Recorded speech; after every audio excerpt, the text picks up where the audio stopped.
Hello student, welcome to semester classes. तो आज के वीडियो में हम zoology BSc public health and hygiene का 3rd यूनिट देखने वाले हैं, जो आपके फर्स्ट सेमेस्टर, 3rd सेमेस्टर और 5th सेमेस्टर के लिए मोस्ट आईएमपी है। अगर आप इसकी तैयारी कर रहे हैं तो यहाँ से आप इसकी तैयारी कर सकते हैं। आप जूलॉजी बीएससी 3rd यूनिट की तैयारी कर रहे हैं तो ये वीडियो आपके एग्ज़ाम के लिए बहुत ही इम्पॉर्टेंट होने वाली है। यहाँ पर आप एमसीक्यू क्वेश्चन देख सकते हैं। आज के वीडियो में हम MCQ question and short type question answer and long type question answer देखने वाले हैं, जो कि आपके एग्ज़ाम के लिए मोस्ट आईएमपी है। ये सारे क्वेश्चन आपके सिलेबस के अकॉर्डिंग है और एग्ज़ाम पॉइंट ऑफ व्यू से मोस्ट इम्पॉर्टेंट है, इसलिए आप यहीं से इसकी तैयारी कर सकते हैं अच्छे से। सबसे पहले हम यूनिट 3 का एमसीक्यू क्वेश्चन देखेंगे, जो ऑब्जेक्टिव एग्ज़ाम और क्विक रिवीजन के लिए बहुत हेल्पफुल रहेगा। ये 3rd यूनिट है आपका संचारी और गैर संचारी रोग, ठीक है। अब इसके बाद देखिए शॉर्ट टाइप क्वेश्चन आंसर, जो आपके एग्ज़ाम में 2 या 3 मार्क के लिए आते हैं, ठीक है। यहाँ पर 3rd क्वेश्चन है, संचारी और असंचारी रोग में अंतर बताइए। यहाँ पर इसका अंतर दिया गया है। एड्स का पूरा नाम क्या है यहाँ पर दिया गया है, इसको पूछा जाता है, इसकी तैयारी आप कीजिएगा। 5वां क्वेश्चन है, बैक्टीरिया के द्वारा होने वाले रोग के नाम लिखिए। यहाँ पर दिया गया है। 6वां क्वेश्चन है, किन्हीं 4 गैर संचारी रोगों के नाम लिखिए। यहाँ पास इसका नाम दिया है। 7वां क्वेश्चन है, देखिए संचारी और गैर संचारी रोग क्या होते हैं, इसका आंसर दिया गया है। 8वां क्वेश्चन है, संचारी और गैर संचारी रोग की रोकथाम कैसे की जा सकती है। संचारी रोगों की रोकथाम दिया गया है। पहला है स्वच्छता बनाए रखना, दूसरा दिया है टीकाकरण, तीसरा दिया है मच्छर जनित रोगों से बचाव, चौथा है संक्रमित व्यक्तियों से दूरी, पाँचवा है स्वास्थ्य सेवा तक पहुंच। फिर इसके बाद इसका गैर संचारी रोग का रोकथाम देखो। पहला है स्वस्थ आहार, दूसरा है नियमित व्यायाम, तीसरा है तंबाकू और शराब से बचाव, चौथा है मानसिक स्वास्थ्य पर ध्यान, 5वां है नियमित स्वस्थ जांच, ठीक है। 9वां क्वेश्चन देखो, यहाँ पास है संचारी रोगों के प्रमुख कारक क्या है। यहाँ पास रोकथाम में मदद मिलती है करके बोला गया है, ठीक है। तो इसका प्रमुख कारण देखो, स्वच्छता की कमी है, दूसरा है संक्रमित व्यक्तियों के संपर्क में आना, तीसरा है दूषित जल और भोजन, चौथा है कीट और परजीवी, 5वां है कमज़ोर प्रतिरक्षा प्रणाली, 6ठी है घनी आबादी, 7वां है यात्रा और वैश्विक संपर्क। 10वां क्वेश्चन देखिए, टाइफाइड क्या है और यह कैसे फैलता है। ये भी एग्ज़ाम बेस में बहुत इंपॉर्टेंट क्वेश्चन है। यहाँ पास फैलने का तरीका भी दिया है। पहला है दूषित भोजन और पानी से, दूसरा दिया है संक्रमित व्यक्तियों का संपर्क, तीसरा है स्वच्छता की कमी, चौथा है मक्खियों का संपर्क। 11वां क्वेश्चन देखिए, यौन संचारी रोग क्या होता है, इसके प्रकार दिया है। 12वां क्वेश्चन है गोनोरिया क्या है, यहाँ पर क्या है बताया गया है। 13वां क्वेश्चन देखो, गैर संचारी रोग के बारे में जागरूकता क्यों महत्वपूर्ण है। 14 क्वेश्चन आंसर देखिए, संचारी रोगों से संबंधित कौन सी सरकारी योजना चल रही है। यहाँ पर सरकारी योजना है, पहला है राष्ट्रीय योग नियंत्रण कार्यक्रम, दूसरा है पल्स पोलियो अभियान, तीसरा है राष्ट्रीय टीकाकरण अभियान, चौथा है राष्ट्रीय क्षय रोग उन्मूलन कार्यक्रम, 5वां है राष्ट्रीय एड्स नियंत्रण कार्यक्रम, 6वां है मलेरिया उन्मूलन कार्यक्रम, 7वां है स्वच्छ भारत अभियान, 8वां है काला जार उन्मूलन कार्यक्रम, ठीक है। यहाँ पर इसका कार्यक्रम दिया गया है, इसको आप पॉइंट वाइज लिख सकते हैं। अब देखते हैं लॉन्ग टाइप क्वेश्चन आंसर। आपके एग्ज़ाम में 5 मार्क के क्वेश्चन आंसर आते हैं, यहाँ से आपके क्वेश्चन आंसर आने के चांस है, इसीलिए इसकी तैयारी आप अच्छे से कीजिएगा, ठीक है। रिवीजन करना मत भूलिएगा। एग्ज़ाम देने से पहले इस वीडियो को अच्छे से देख लीजिएगा और पढ़ लीजिएगा। इन क्वेश्चन के आंसर लिखते वक्त हैंड राइटिंग और पॉइंट्स का ध्यान जरूर रखिए। दूसरा क्वेश्चन देखिए, यौन संचारी रोग क्या है, विस्तृत व्याख्या कीजिए। यहाँ पर इसके प्रमुख कारण भी दिया गया है।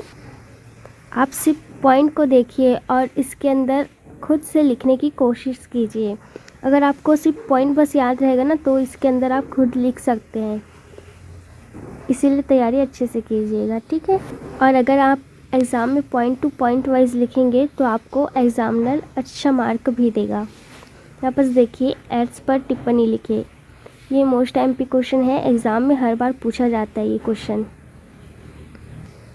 ये देखिए, एड्स के संक्रमण के कारण भी दिया गया है, यहाँ पास आप इसकी तैयारी कर सकते हैं अच्छे से। एड्स के लक्षण दिए हैं, प्रारंभिक लक्षण, बाद के लक्षण, HIV जांच और निदान।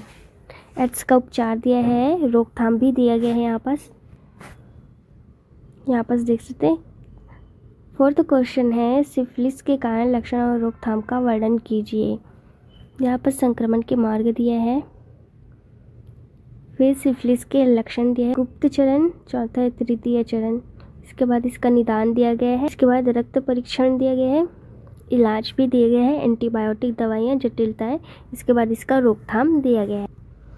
तीसरा है इलाज समय से कराना, चौथा है सार्वजनिक स्वास्थ्य उपाय, पांचवा है गर्भवती महिलाओं का विशेष देखभाल। इसके बाद इसका निष्कर्ष देख सकते हैं। पांचवा है खसरा क्यों होता है, संक्षिप्त रूप से समझाइए। इसका कारक देखिए, संक्रमण के मार्ग देखिए, हवा के जरिए, दूसरा सीधे संपर्क से, तीसरा संक्रमित सतहों से। लक्षण देखिए, पहला है बुखार, दूसरा है खांसी और गले में खराश, तीसरा है कोपलिक स्पॉट्स, चौथा है लाल चकत्ते या रैशेज, पांचवा देखिए आँखों में जलन है, छठवा है थकान और कमजोरी है, सातवां है आंतरिक समस्या। फिर इसके रोकथाम के उपाय देखिए, पहला टीकाकरण, दूसरा स्वच्छता और व्यक्तिगत सुरक्षा, तीसरा संक्रमित व्यक्ति के संपर्क से बचाव, चौथा है सार्वजनिक स्वास्थ्य कार्यक्रम, पांचवा है स्वास्थ्य देखभाल। छठवां क्वेश्चन है, चिकन पॉक्स बीमारी का संक्षिप्त विवरण दीजिए। इसका कारण दिया है, लक्षण दिया है, नीचे इलाज के उपाय दिए। पहला है टीकाकरण, दूसरा है सिंथेटिक और घरेलू उपचार, तीसरा है वायरल संक्रमण के इलाज के लिए दवाइयाँ, चौथा है स्वास्थ्य देखभाल में आराम है, दूसरा है हाइड्रेशन है, तीसरा खुजली से बचाव, पांचवा है संक्रमण को फैलने से रोकना। सातवां क्वेश्चन है यहाँ पर स्वाइन फ्लू के कारण लक्षण और रोकथाम के उपाय लिखिए। इसके कारक दिए है, इसके बाद लक्षण दिए है। पहला बुखार है, दूसरा सर्दी खांसी है, तीसरा है सिर दर्द, चौथा मांसपेशियों में दर्द, सांस में कठिनाइयाँ, उल्टी और दस्त, खांसी और गले में जलन, आठवां है वजन में कमी और सामान्य कमजोरी। इसके बाद दिया गया है रोकथाम के उपाय, आप यहाँ पास देख सकते हैं और इसका तैयारी अच्छे से कीजिएगा। 8th क्वेश्चन, बीमारियाँ क्या है, तपेदिक के कारण लक्षण और उपचार के बारे में लिखिए। यहाँ पास कारक दिया है, संक्रमित व्यक्ति के संपर्क, दूसरा कमजोरी इम्यून सिस्टम, तीसरा है अस्वस्थकर जीवन शैली, चौथा है हाई रिस्क क्षेत्र। इसके बाद इसका लक्षण दिया है, पहला है लंबे समय तक खांसी, दूसरा है वजन का घटना, बुखार और रात में पसीना आना, चौथा है थकान और कमजोरी, पांचवा है सीने में दर्द। इसके बाद इसका रोकथाम के उपाय देखिए। इसके बाद 9 क्वेश्चन है, टाइफाइड के कारण लक्षण और रोकथाम के उपाय लिखिए। यहाँ पास टाइफाइड का कारक दिया गया है, इसके नीचे इसका लक्षण है, फिर इसके उपचार के उपाय दिया गया है, फिर टीकाकरण दिया गया है। 10वां क्वेश्चन है, हैजा के कारण लक्षण और बचाव के उपाय लिखिए। यहाँ पास इसका कारक दिया है, इसके बाद लक्षण दिया गया है, नीचे बचाव के उपाय दिया गया है। यहाँ पास 11वां क्वेश्चन है, उच्च रक्तचाप हाई ब्लड प्रेशर के कारण लक्षण और उपचार के उपाय लिखिए। इसके बाद इसका लक्षण देखिए, नीचे दिया है उपचार के उपाय, पहला है दवाइयाँ, इसके बाद दूसरा है स्वास्थ्य आहार, तीसरा है वजन नियंत्रण, चौथा है नियमित व्यायाम, पांचवा है तनाव का प्रबंधन, छठवां है धूम्रपान और शराब से बचाव, सातवां है नियमित रक्तचाप जांच, आठवां है नींद का ध्यान रखें। 12वां क्वेश्चन, गांठिया के कारण लक्षण और उपचार लिखिए। यहाँ पास इसका कारक दिया है, लक्षण दिया गया है नीचे, इसके बाद इसका उपचार के उपाय दिया गया है, पहला है दवाइयाँ, दूसरा है फिजिकल थेरेपी, तीसरा है सर्जरी, चौथा है वजन नियंत्रण, पांचवा है हॉट एंड कोल्ड थेरेपी, छठा है प्राकृतिक उपचार, सातवां है संयमित शारीरिक गतिविधियाँ। 13वां क्वेश्चन है, गैर संचारी रोग क्या है, मधुमेह एवं इसके नियंत्रण के बारे में विस्तार से लिखिए। इसका कारक दिया है, इसके बाद इसका लक्षण दिया गया है, पहला है अत्यधिक प्यास और पेशाब, दूसरा है अत्यधिक भूख, तीसरा है थकान और कमजोरी, चौथा वजन घटना। पांचवा है धुंधला दृष्टि। छठा है चोट हो या घाव का धीमा ठीक होना। सातवां है त्वचा संक्रमण। आठवां है नमूना हाथ पैरों में जलन या सुन्न होना। इसके बाद रोकथाम के उपाय दिया गया है। पहला है स्वस्थ आहार, दूसरा है नियमित शारीरिक गतिविधियां, तीसरा है वजन नियंत्रण करें। 3 क्वेश्चन है पेप्टिक अल्सर के कारण लक्षण और इलाज के उपाय लिखिए। इसका कारण है एच पाइलोरी, दूसरा है दवाइयों का सेवन, तीसरा है अत्यधिक शराब का सेवन, चौथा है धूम्रपान, पांचवा है तनाव और अवसाद, छठा है गलत आहार। इसके बाद इसका लक्षण दिया है। पहला है पेट में जलन या दर्द, दूसरा है भूख न लगना, तीसरा उल्टी और मतली, चौथा है पेट फूलना, पांचवा है खून की उल्टियाँ, छठवा है काले या रेज रंग के मल, सातवां है भारी पेट का अनुभव। इलाज के उपाय देखिए। पहला है दवाइयाँ, दूसरा है आहार और जीवन शैली में बदलाव, तीसरा है यहाँ पास नियमित चिकित्सा से परामर्श।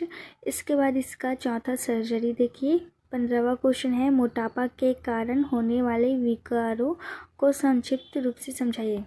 यहाँ पास इसका आंसर देखिए। मोटापा के कारण देख सकते हैं यहाँ पास। इसके बाद इसका लक्षण देखिए। पहला है वजन का अत्यधिक बढ़ना, दूसरा है पसीना अधिक आना, तीसरा है सांस लेने में कठिनाइयाँ, चौथा है सांस फूलना, पांचवा है जोड़ों और घुटनों में दर्द, छठवा है मानसिक स्वास्थ्य पर असर, सातवां है मधुमेह और उच्च रक्तचाप। इसके बाद इसका उपचार के उपाय देखिए। पहला है स्वस्थ आहार, दूसरा है नियमित शारीरिक गतिविधियाँ, तीसरा है मनोवैज्ञानिक सहायता, चौथा है दवाइयाँ और उपचार, पांचवा है सर्जरी, वेट लॉस सर्जरी, छठवा है समय से पहले देखभाल।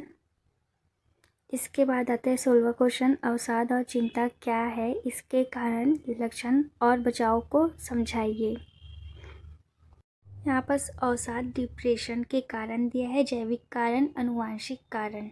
इसके बाद तीसरा मानसिक और शारीरिक तनाव, चौथा है स्वास्थ्य समस्या, पांचवा अकेलापन, चौथा है पदार्थों का सेवन। इसके बाद इसका लक्षण देख सकते हैं। नीचे इसका उपचार के उपाय भी दिया गया है।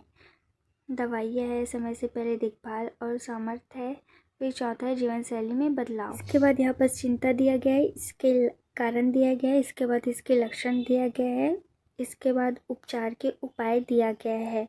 इन सब को आप अच्छे से पढ़िएगा, तैयारी कीजिएगा एग्ज़ाम के लिए। मोस्ट एमपी क्वेश्चन अगर आपको ये वीडियो अच्छा लगा होगा तो वीडियो को लाइक कीजिए और अपने क्लासमेट के साथ इसे शेयर कीजिए। Thanks for watching.